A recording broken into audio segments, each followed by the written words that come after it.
ابو الاسر اور بت۔ حج سے واپسی پر ازرا اتفاق جناب ابو الاسر حفیظ جالندھری سے ملاقات ہو گئی۔ میں نے بڑے فخر سے کہا، آپ کو پتہ نہیں میں حج کرنے گیا تھا؟ ابو الاسر سرسری انداز میں بولے، ہاں اکثر لوگ جاتے ہیں۔ میں نے کہا، جانا ہی بڑی بات ہے۔ ہنس کر جواب دیا، اہم بات یہ ہے کہ بخیر و عافیت لوٹ آؤ۔ میں نے کہا، آپ بھی تو گئے تھے حج پر؟ بولے، ہاں گیا تھا حج پر۔ پھر میں نے بات بڑھائی، ہنس کر پنجابی میں کہنے لگے، وہاں کوئی حج نہیں مفتی جی۔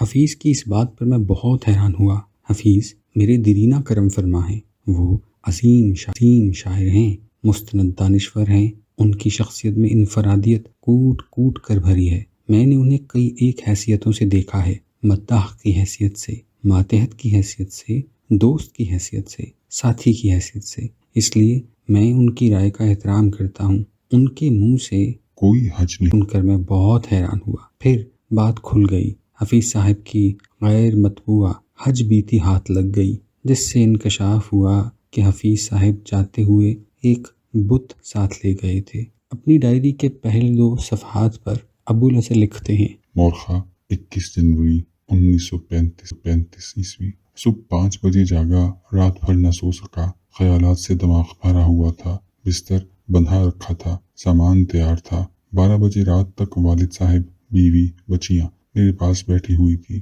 اس کے بعد میں ان سے کہا، جاؤ سو جاؤ، کیونکہ صبح تڑکے حج پر روانہ ہونے کے لیے اٹھے گا۔ وہ چلے گئے تو میں بھی لیٹ گیا۔ نیند نہ آئی۔ دل کی طرف خیال کیا تو ایک ذرا برابر بھی تشویش نہیں تھی۔ میں نے دل سے پوچھا، اے دل، کیا تو اس مقدس سفر سے گھبراتا ہے؟ دل نے کہا، نہیں۔ میں نے سوال کیا، کیا تجھے اس بات کا خیال ہے کہ چونکہ میں نواب صاحب بہاولپور کی میت میں جا رہا ہوں، اس لیے شاید خداوند تعالیٰ کی عبودیت کے اظہار کا حق کما حق ادا نہ ہو سکے؟ دل نے جواب دیا، تمہیں ساتھ لے چلنے کا جو احسان کیا ہے، اس کی شکر گزاری کے سوا اور کسی قسم کی تعظیم نہ کی جائے گی جس سے روح کو کسی انسان کے سامنے جھکنے کی شرم ساری ہو۔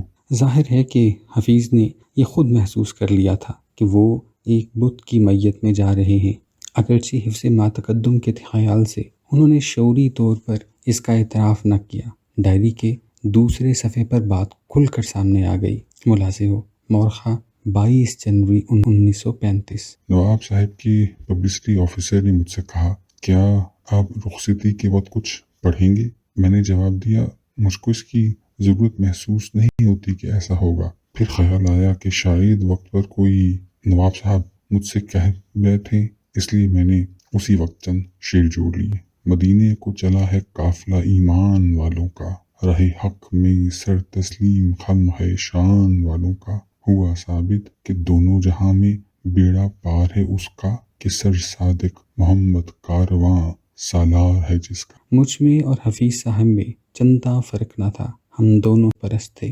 میں نے خانہ خدا کو بت بنا کر اللہ کو اس کی اوٹ میں مقید کر دیا تھا۔ حفیظ صاحب نواب صاحب کو بت بنا کر ساتھ لے گئے تھے۔